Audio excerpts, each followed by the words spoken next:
Buyer's agency in Washington, D.C. Is it going away? And what do buyer's agents actually do? Well, big news these past couple of weeks, and everyone's been talking about it. So, there was a lawsuit. Plaintiffs won a class action lawsuit against the National Association of Realtors, plus several real estate brokerages. And sellers may not be in the position where they have to pay buyer's agents anymore. And everyone is freaking out.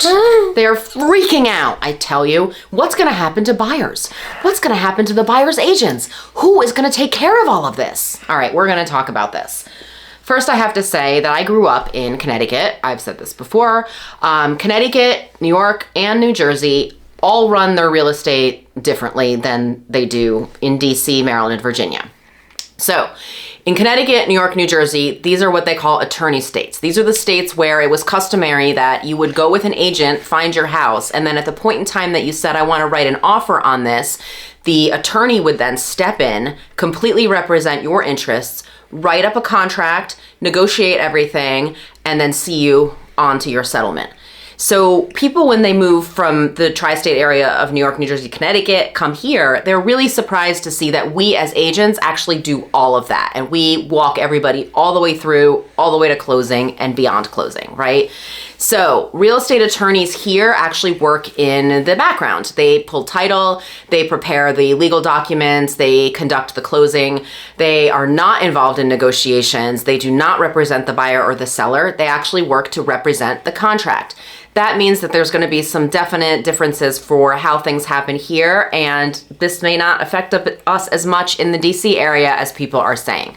So I am Melissa Terzis, DC Real Estate Mama. This is Leah Proakis. And today, Leah is going to be the thorn in my side / devil's advocate. She's going to toss out some ideas to me, and I'm going to explain to her why she might be correct or incorrect in what her assertions are. Are you ready? Yeah. Okay. Buyers don't need to pay buyers agents. They can just hire attorneys. Leah, I'm glad you brought that up. I know. DC is a very attorney-heavy town. There are people here who will say, find the house and then hire an attorney and just pay them hourly to write up the contract for you and negotiate and get you through the deal and the paperwork. I have a great respect for attorneys. Dad's an attorney. I was raised by an attorney. My father's an attorney. And so I have great respect for what they do. But when it comes to expediting a process and getting it done, this may not be their forte. So in New York, New Jersey, and Connecticut, as I said, contracts can take up to 90 days, sometimes up to 120 to close. In the DC area, we close things in 3 to 4 weeks, so 30 days and under. And if you're anything longer than that, a seller is going to wonder, what are you sniffing? Because we're not waiting that long for a closing. Now, if you hired an attorney, you're going to pay hourly for them to write up a contract. Realtors actually already have contract software that we get as part of our real estate membership. And those are the documents that listing agents are used to seeing, right? So if you're a listing agent and you get 2 offers, and one is on the standard contract documents that you're used to seeing from real estate agents, and one is written brand new language and you've never seen anything like it before, knowing that you're not an attorney, you're not going to be able to interpret that. So what are you going to tell your client? I'm sorry, if you want to interpret this offer and understand all the terms and the nuances, you're going to have to hire an attorney. Or you can go with this offer over here that's on the contract documents, and I can tell you exactly what they've offered and what all of the terms are, because I'm used to seeing this and I read these contracts every single day. The seller might not want to incur a cost to hire an attorney to review your contract that your lawyer wrote up. Therefore, they actually might go with the other offer just solely because they're worried about what their exposure might be by going with this written contract with legalese and all kinds of language that they may not understand, and they may not want to pay for an attorney to look through that. You may have a better offer, you might still lose the house. The other day, this little crazy mom message board that I like to peruse, somebody posted about what was the one thing that happened after you closed on a house that you didn't expect, like a horrible surprise. And somebody said that they actually bought what was a condo. They thought they were buying a townhouse in an HOA. Now, these are 2 very different ownership structures. A condo is Sometimes it looks like a townhouse, but sometimes they're just like in high rises and you own fee simple that condo. So somebody came on and said, allegedly, I'm an attorney that handles real estate transactions, and I'm here to tell you that there's really no discernible difference between a condo and a fee simple townhouse. So my little brain blew up because that is actually unbelievably false. There is most definitely differences. They were trying to say that there's no differences from a management perspective, from a property value perspective, from a do you own the land or not perspective, from all kinds of legal expectations that you might have about your property. Do I maintain the lawn? Do I not? I mean, all of these things are important and things that you would need to know. And this attorney, there was actually allegedly 2 attorneys on the thread commenting saying, there's no difference between a condo and a townhouse. I don't know where they got their legal degree, but I do recommend you delete LegalZoom from your computer, alleged attorneys, because this is horribly incorrect information, and you just cannot tell somebody that a condo and a fee simple ownership of a townhouse are virtually the same. I can't even believe an attorney is like espousing this. So you have to be careful, because by the time the attorney gets through all of this, they may be billing you for 10, 15, 20 hours to write this contract. You may lose the house and you may still owe them all this money. And we're going to talk about that in a hot second too. I don't care. I'll hire an attorney for the contract because agents aren't worth it. Oh, we're not, are we? Okay, Leah. Yeah, get out of here. Bye. Could an attorney do this job and the contract and the negotiation part? Well, absolutely. They could do the contract and negotiation part. They are probably more than capable of that, absolutely. But will they hold your hand through inspection and financing? Do they know how lenders work? Do they know how many days you're going to need for each contingency? Maybe, but probably not. Realtors who live and breathe this every day know the ins and outs of all of this, how to navigate the process, which home inspectors are better at some things than others to make sure, like, hey, this house has a basement, it might be near a stream. These guys are really good at sort of sniffing out water issues and things like that. So you definitely want somebody that knows how to navigate the process so that you don't lose time, or worse, lose your deposit and maybe lose the house. Now, sales is not a one-size-fits-all situation. When things don't go as planned, and they rarely do, realtors will get creative in figuring out how to get what you want while still protecting you and protecting your deposit. So attorneys typically work in an office, I would say. They're not kind of running around on foot. That's not how real estate works though, because this is a very, very physical job. It requires showing up. It requires time in the car. It's late nights on the phone. It's being available even when your kid is first learning to walk or swim. This did happen to me and I missed it because a client needed something and I picked up the phone and that was what happened. So when they're first learning to ride a bike, you might have to be available and you may miss things like that. There's no retainer that we get, and there's no hourly billing for any of this. And if a contract doesn't close, we get zero, right? Which is why we are compensated well by many measures. Now, this is also a very emotional job for us because it's an emotional process for you. So real estate is very personal for many people. Even when they think it won't be, buying a home is never just like an all business process. Attorneys are great at fighting the fight to get their way, and they're really like finely tuned in the just the facts, ma'am approach. Their goal is to win, and this process isn't really a question of winning. Yes, you're winning the house, but you have to come at this from a collaborative angle and make sure that all parties get what they want and that everybody is happy in the end, and that nobody feels like they got taken advantage of, that they spent too much, or that they didn't get enough money on the sale side. So there's a lot more sort of massaging and like psychology that goes into this too, to make sure that the client is comfortable and okay. And that may not be an attorney's forte. Like, it honestly wasn't mine when I first got into it, but I kind of learned how you have to approach this with people because, believe it or not, I am really not for everybody. I'm like very hard and abrasive at times, and I'll tell people like it is, and I sometimes can't worry about how much time I'm wasting if I hurt somebody's feelings. Like, I'm like, I gotta move on from this, right? And so I get that I'm not everyone's cup of tea, but I have learned how to essentially make all of the pieces work together and to make everything work so that if somebody wants the house, they get the house and they don't feel like they got a bad deal or a bum deal or taken advantage of. Okay, but what if I found the house on my own? What do I need an agent for? That's a really good question, Leah. So thank you, Internet. It has brought information into the palm of everybody's hand.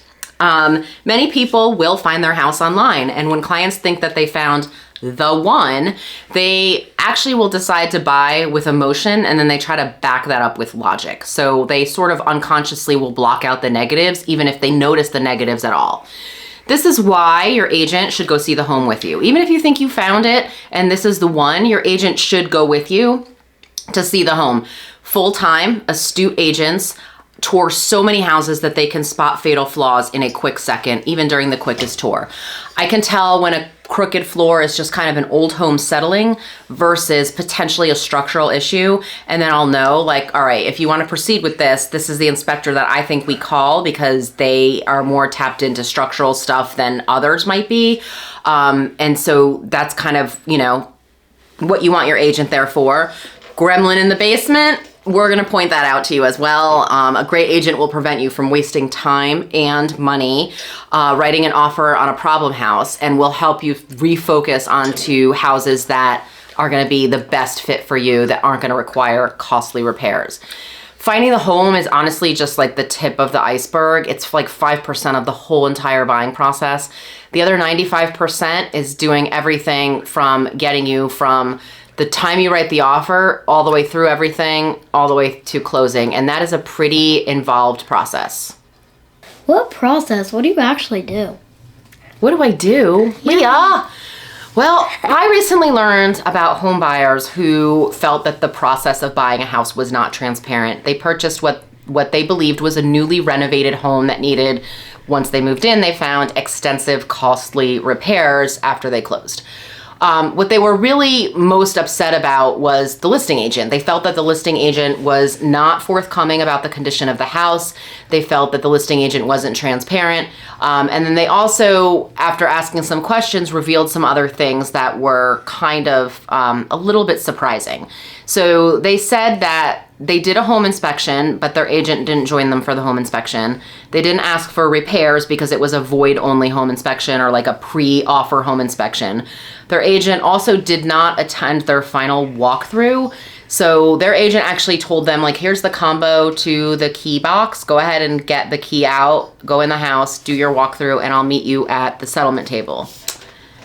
The buyers had no idea what to look for when they went to the walkthrough, which is a problem. Had their agent told them to put utilities in their name for the day of closing, to check appliances, to run water, to make sure gas was getting to the stove and to the burners, or shown up with this and done them like they are supposed to do, the buyers may not have closed on a home in midwinter and lived for 10 freaking days without heat or gas to the property. They said that they wished that there was some sort of one-pager that they could refer to, and they asked, why isn't this process more streamlined? And I said, well, we run our own businesses, right? And it's sort of like any other business. If you take your car to 10 mechanics, you're gonna have 10 different experiences. You're also gonna walk away with 10 different lists of potential repairs that your car needs. Some of them might be accurate and some of them might not be, right? Which is why we all go find a trusted mechanic and we stick with that person for as long as possible until the one time they screw up, and then we have to go find another trusted mechanic because we no longer trust them anymore. Or they close down. So I said to them, we don't all do things the same way. And I felt awful for those buyers. An agent cannot phone this in. This isn't a virtual job. Like, you can't be too busy to show up when you absolutely have to freaking show up. And so being at a home inspection is a non-negotiable. In 14 years of doing this, I think I've missed 2 home inspections because I ratified a contract like right before I had plans to go out of town. And I always sent a trusted agent in my place. And I'm also at every walkthrough so that I can ensure everything is still in working order, that they're not buying a house with a squatter, busted appliances, that somebody didn't break in and steal things, or that things aren't broken or didn't get broken on the way out the door.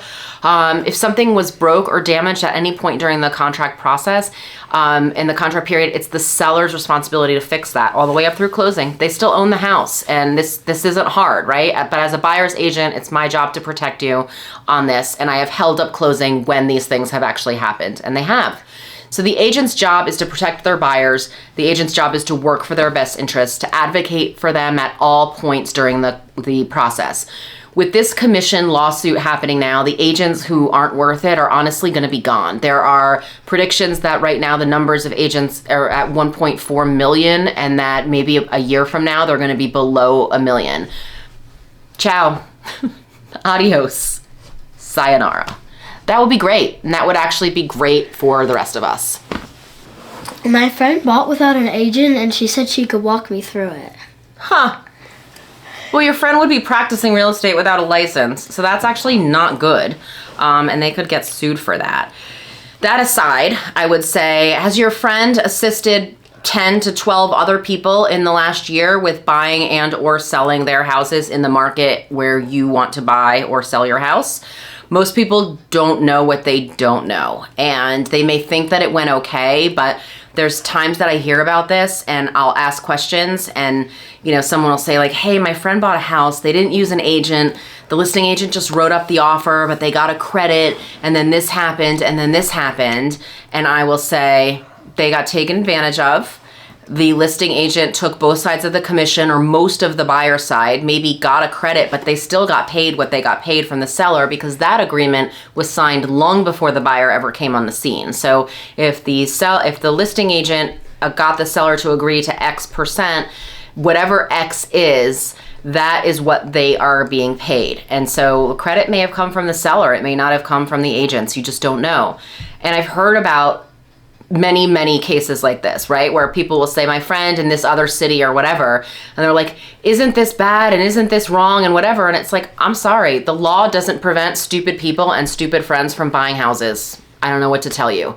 So I still maintain that you want somebody on your side, and that you want that somebody who is full-time, astute, and in the market every single day. All right, what else you got for me, Leah? Give me examples of what you do as a buyer's agent. Okay, I can do that. Are we worth it? Well, it depends who you hire. I can only speak for myself and my little team that I've got. So let's talk about what we do for our clients. We will explain the entire buying process for you so that you know what to expect. We'll then review each part of the process in real time and explain to you as you reach each milestone what your options are and let you make the decision. So I can tell you all about home inspections when we first meet. However, if there's multiple offers on the property, you may opt to do an information-only home inspection. We may have to do an inspection before we even write an offer, just so that you can waive home inspection as part of that offer. There's all kinds of things that can happen, but we'll sort of do a high-flying overview in the beginning and then dive much deeper as we get through each part of the process. We will strategize how to get the house that you want for the least amount of money with the best option for contingencies, and without you having to give up a lot of concessions, while also beating the competition. I will protect your interests from all the way from contract offer to closing, provide research and opinions on the pricing strategy to ensure that you don't overpay or lose the house. I will offer lender and inspector recommendations, people who are trustworthy, client-first professionals who are basically a mirror of my own business ethics, which is very important to me. I will advise clients when it's time to shop around for a different lender before locking the interest rate and applying for their mortgage loan. Attend home inspection with you and advise on the priority of repair requests so that we have the best chance of getting a good, favorable response from the seller. We will negotiate for repairs. We'll order a moving package for you so you can get started on packing everything up to move to your new house. Provide information on all the utilities and let you know how and where to set those up and how to do all of that. We will confirm that the appraisal report is in on time and that the value is at or above contract price. If it's not, we renegotiate with the seller for you on your behalf with your direction, of course, explaining what all the options are. And we can even challenge the appraisal with the lender, which I have done several times. It's not always successful, but if you really present a good case, sometimes they have to stand up and listen. And that is very, very fascinating because I have had an appraisal changed. It's tough, but it can be done. I will advise a client on how to save a contract in the event of a low appraisal. Ensure the deposit is never at risk by monitoring and following up with every single contingency deadline. Confirm that any pending permits on the house are finalized and closed out. Super important. A lot of people don't do that. Review condominium or homeowners association documents to look for red flags. How does that sound, Leah? I'll go with you to closing, let you know when to wire your money, warn you about fraudulent people that try to steal your money via wire. Did I bore you? Okay, looks like we're good here.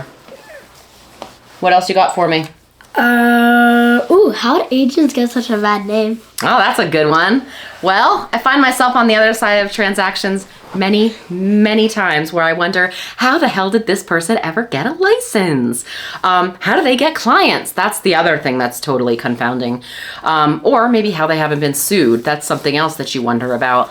I also sit on the review committee for cases that come to professional standards for our local real estate board. Sometimes these things are mind-blowing that happen, and things are mind-blowing that people do to other people, that agents do to their clients. It's kind of unbelievable. You want an agent who is all in, somebody who is completely invested in their business, who works at it full time, and in most cases, we work more than full time. There are indeed sloppy businesses being run out there. There are agents out there who have other gigs, and real estate is just one of the many businesses that they do. There are agents who get their license solely to sell Aunt Mary's house, and maybe whatever relative comes along that says, I've got to sell a house, and they act like they know what they're doing, and they really don't. There are agents who get their licenses and then somehow they don't do the continuing education, or they let their licenses expire and then they continue to sell and nobody notices, because that's also apparently a thing. There are agents who lie during negotiations or who don't negotiate in good faith, and then there's no real bar to entry in real estate, but there should be. So getting a real estate license is honestly the easy part, and that's how a lot of these agents get here. Staying in the industry, being successful in real estate, and having a good name and a great reputation and clients that rave about you, that's not as easy. So those are the agents who you want to look for that are worth their commission.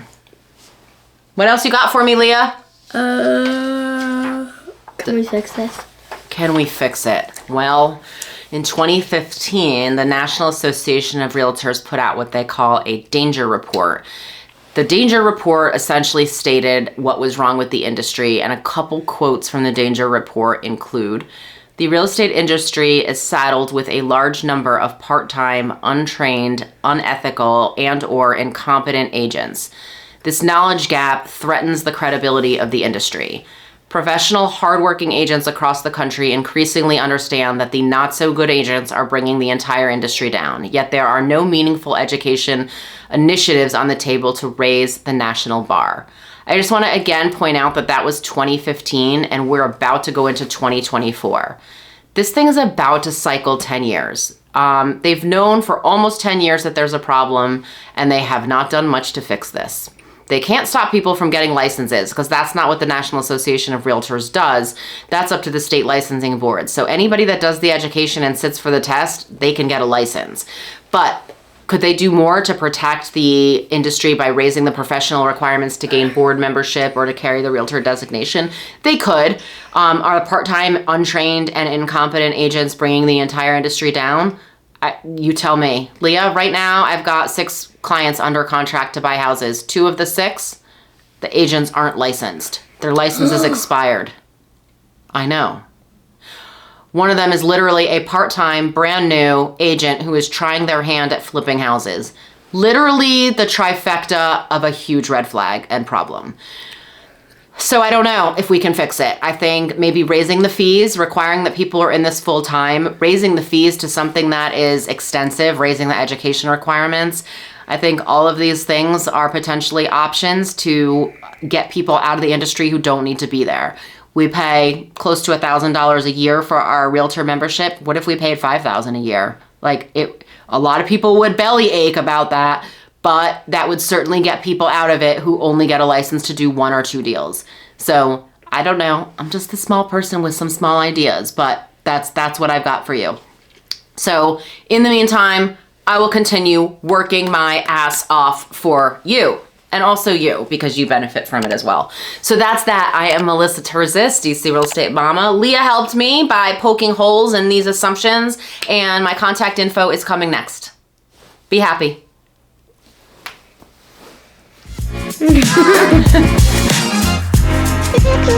Wanna hear you go.